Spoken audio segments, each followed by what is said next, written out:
I was the one who laughed first. I have had a great deal of time to think about that since, more time than I expected to be given and far more than I have earned, and of everything I did in service to the Dominion, the laugh is the one thing I cannot set down. The decrees I carried I can hold at a distance. The worlds I named for the tally, the surrenders I stood witness to without feeling anything at all, those I can keep at arm's length, the way you keep the record of a thing rather than the thing itself. But the laugh was mine.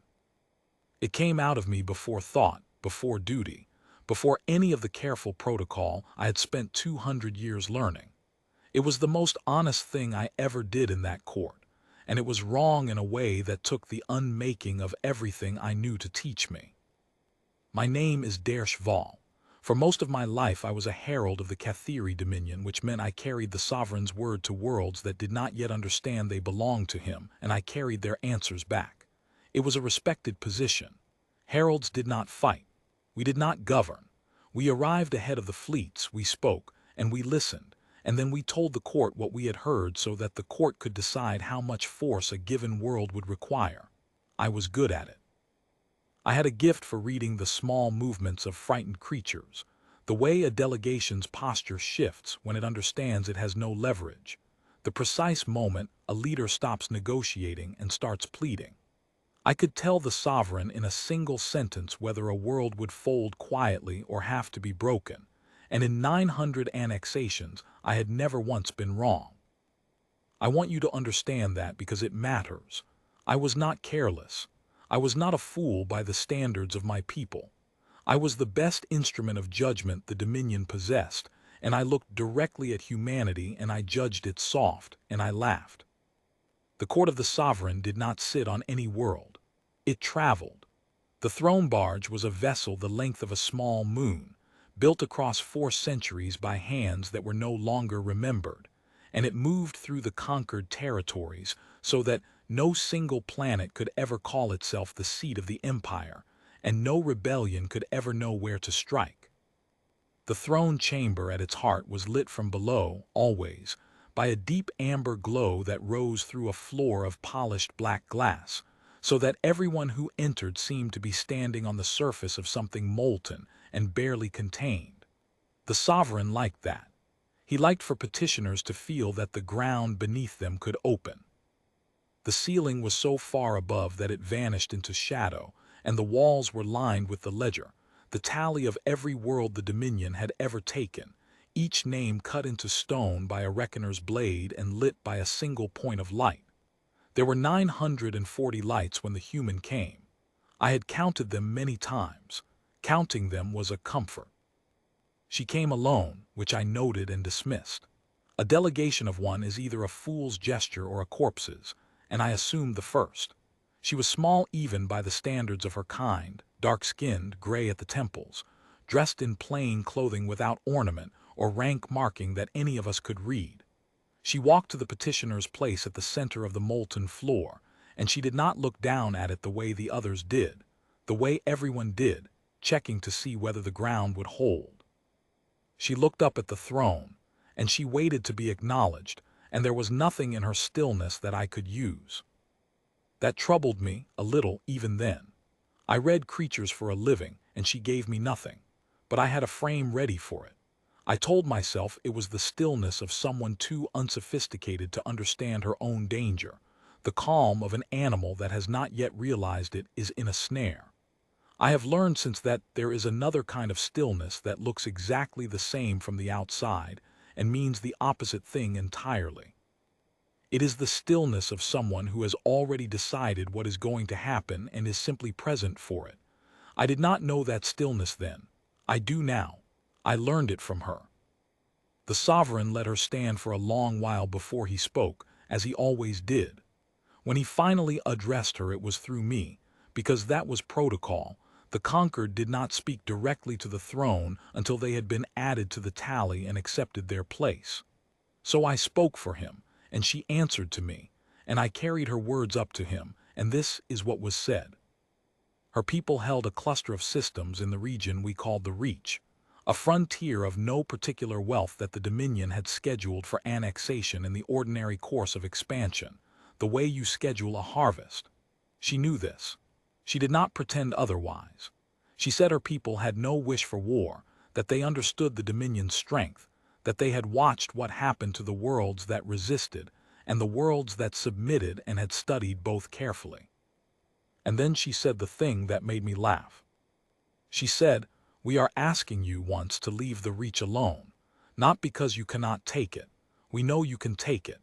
We are asking because the cost of taking it will be greater than anything you have paid for any world in your tally, and you will not understand the cost until it is already spent, and by then there will be no one left to pay it back to. This is the only warning we will give. We do not give a second one." I translated it faithfully. That was my duty, and I have always been faithful to my duty, even at the end, even when faith was the most foolish thing I could have offered. And as the words left me, as I heard the shape of them in the air of that great molten room, the absurdity of it struck me with such force that I laughed. A small civilization with no fleet we could find, no allies, no leverage, standing alone in the heart of the most successful conquering power in 900 years of recorded expansion, and threatening us, warning us, as though the order of things could be reversed by the confidence of the person statting it. The court laughed with me. It moved through the chamber like wind through grass, the long sibilant exhalation that is laughter among my people, and the amber light caught it and seemed to brighten. The sovereign did not laugh. He never laughed, but the edges of his great frame shifted in the way that meant he was pleased, and he gave the order I had carried 100 times before. He told the reckoners to add the human reach to the tally as a pending conquest, and he told me to inform the envoy that her warning was received, and that the Dominion thanked her for it. I told her. I used the formal phrasing, the gracious dismissal we reserved for the soon-to-be conquered, and I expected her to break then, to plead or weep or rage, to give me at last the reaction I could read. She did none of those things. She looked at me specifically, the herald who had laughed, and she said a single sentence that I did not understand for a long time afterward, and that I understand completely now. She said, "You will remember that you laughed." Then she turned and walked back across the molten floor, and she did not look down at it once, and she left. I had her words entered into the record as a curiosity. I noted, in my herald's report, that the human delegation had displayed an unusual confidence inconsistent with its actual position, and that this likely reflected the cultural immaturity of a young species that had not yet been properly introduced to its place in the order of things. That was the most accurate sentence I have ever written, except that I had the species reversed. The advance on the Reach began as advances always began, which is to say slowly and with total certainty. The Dominion did not rush. Rushing was for desperate powers, and we were not desperate. We were inevitable, and inevitability has no need of speed.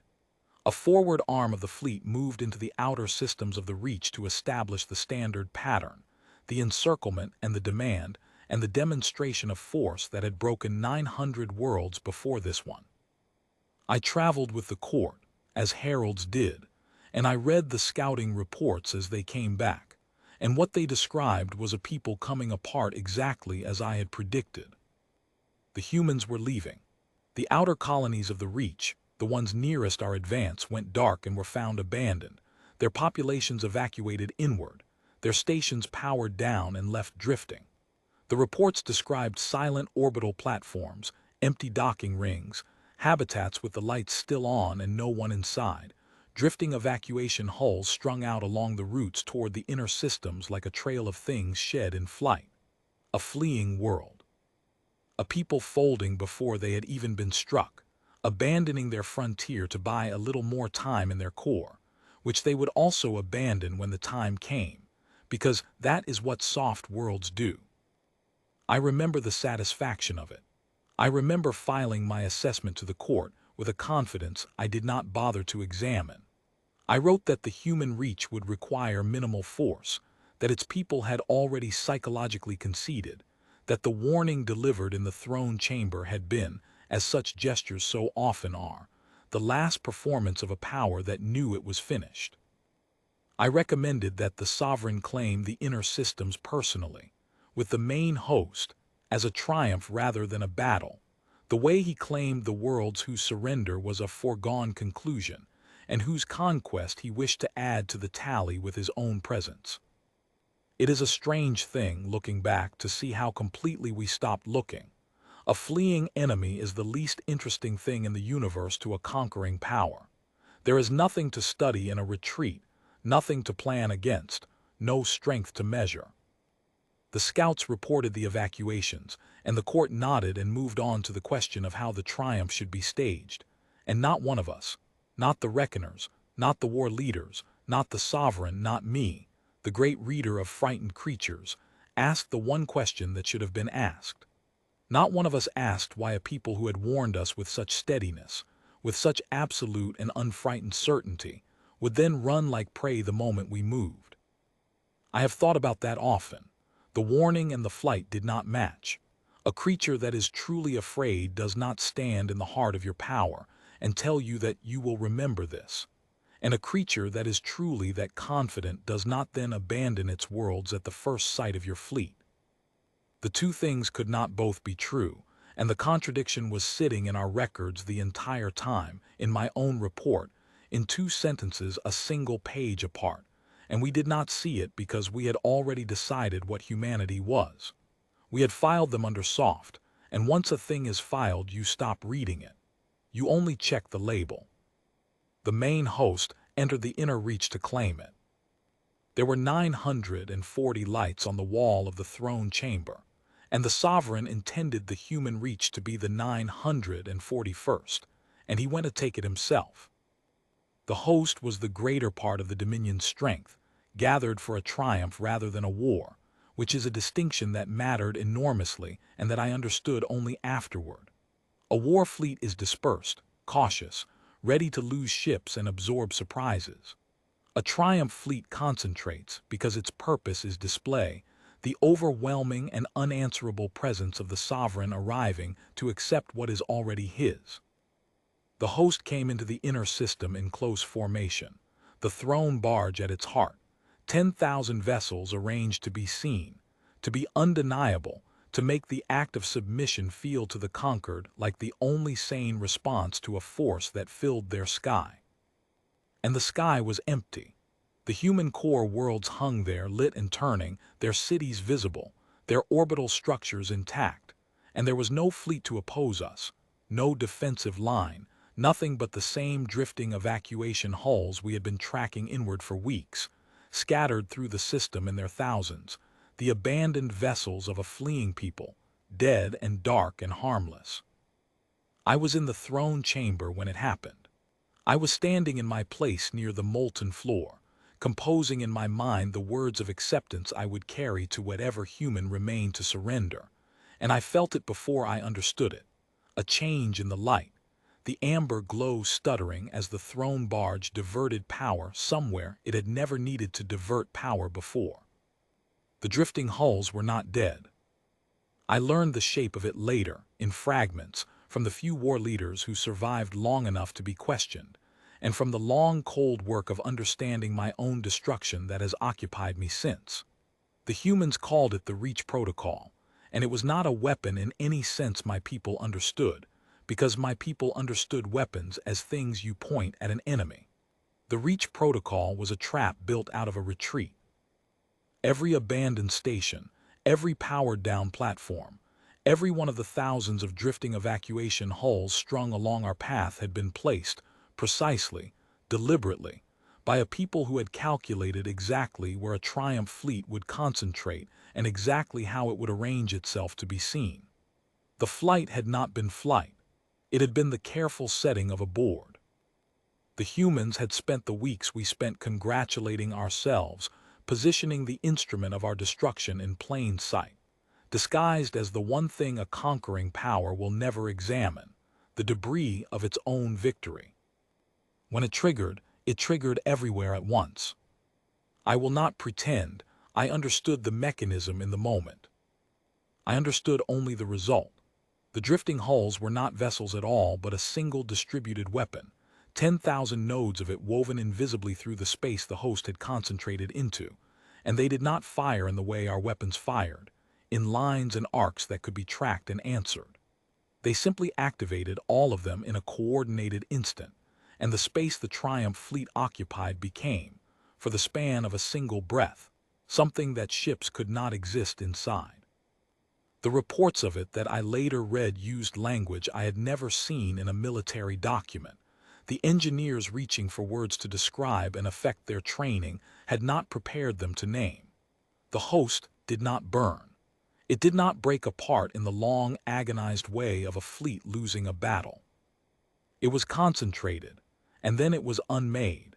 The close Triumph formation that had been our strength turned in an instant into the single most efficient possible target for a weapon designed precisely to exploit it. The greater part of the Dominion's strength ended in less time than it takes to recite a tally. The throne barge survived because it sat at the dead center of the formation, and the protocol, I came to understand, had been calibrated to leave the center intact. The humans had wanted the sovereign to live. They had wanted him to see it.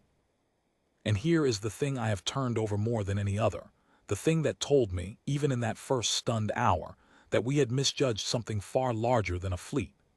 The sovereign of the Categorize, who had taken 940 worlds, who had never in my 200 years of service issued anything but a decree, sat in the wreck of his Triumph and did not issue one. He did not order a counterstrike. He did not name the humans for destruction. He was silent for a long time, the amber light flickering around him, and when he finally spoke, what came out of him was not a command at all. It was a question. He asked of the room, of me, of no one, "What are they?" I had no answer. I had spent 200 years answering exactly that question about every world we approached, reading them, filing them, knowing them. And I stood in the ruin of the host with my gift gone useless in my hands, and I had no answer at all, because the only thing I knew for certain about humanity was that I had been wrong about it, completely and at the root. And a creature defined entirely by your own error is not a thing you can describe. The human response came 4 hours later, on our own diplomatic channel, in my own formal phrasing, the gracious phrasing I had used to dismiss their envoy. They thanked the sovereign for receiving their second communication. They noted that they had warned him there would not be a third, and they invited him, with perfect courtesy, to withdraw the Dominion from the Reach and from every system bordering it permanently, and to do so within a span of days that I will not pretend was generous. I carried that message to the throne because I was still the herald, and the habits of 200 years do not break simply because the world has. The sovereign listened, and then he did the thing that I believe, looking back, was the true beginning of the end, the thing that mattered more than the lost host, because the host could in theory have been rebuilt and this could not. He refused. I understand why.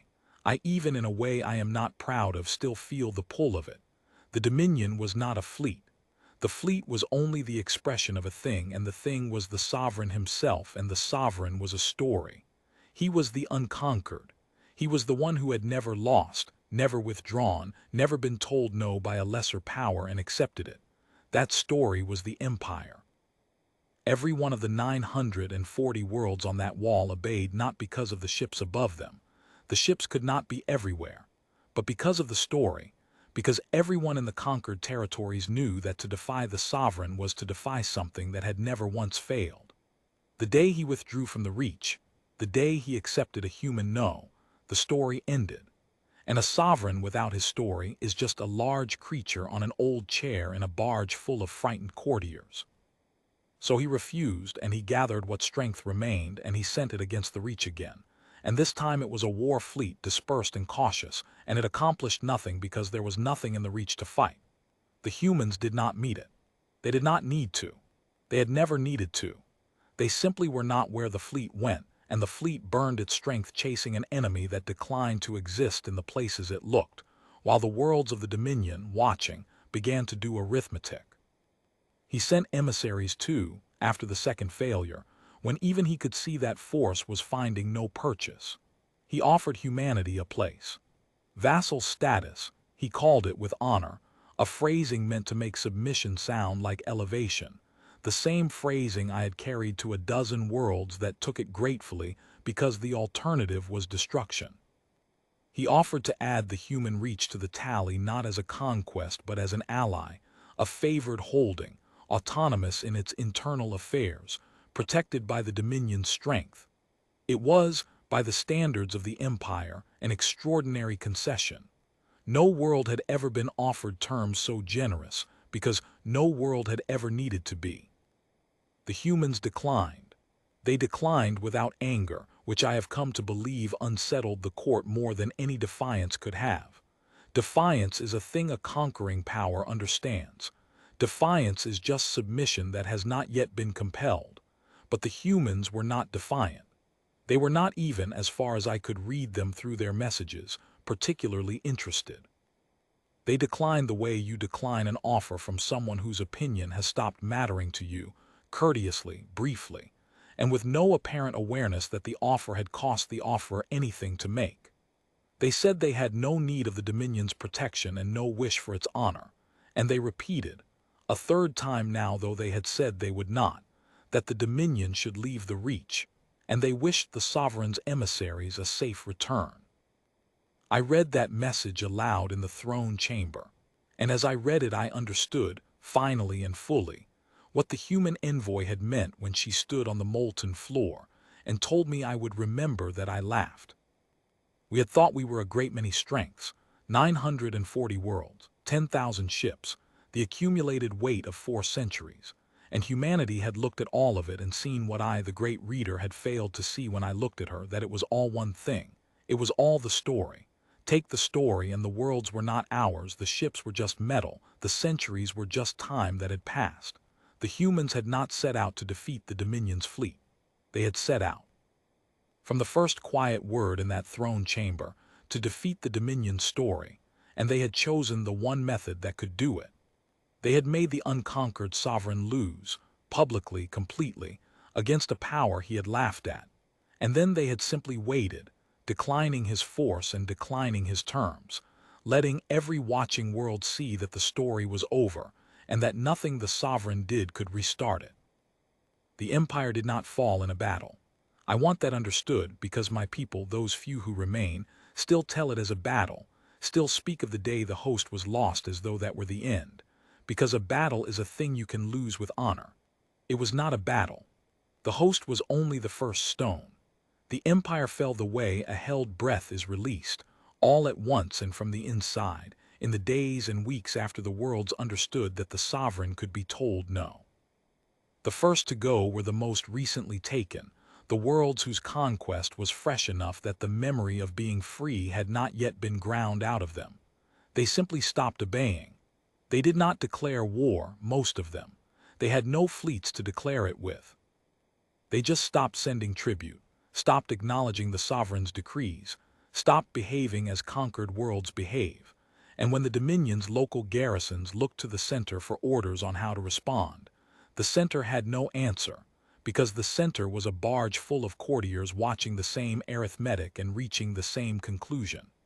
Then the older conquests went, the ones that had been quiet for a century, the ones we had thought were truly ours.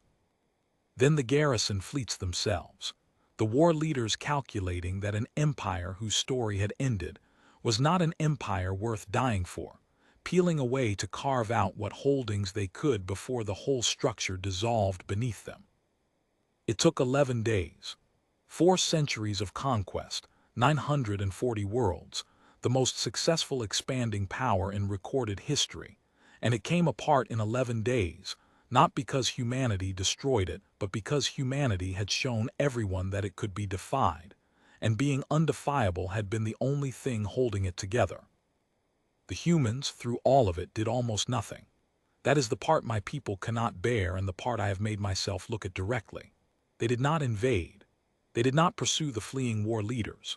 They did not seize the conquered worlds for themselves, did not raise their own flag over a single one of them, did not, as far as I have ever been able to determine, gain one thing from the fall of the Dominion except the one thing they had asked for in the beginning, which was to be left alone. They broke the story, and then they stepped back, and they let the worlds the Dominion had taken decide for themselves what to do with the freedom that the breaking had returned to them. Most of them simply went home to being what they had been before we came.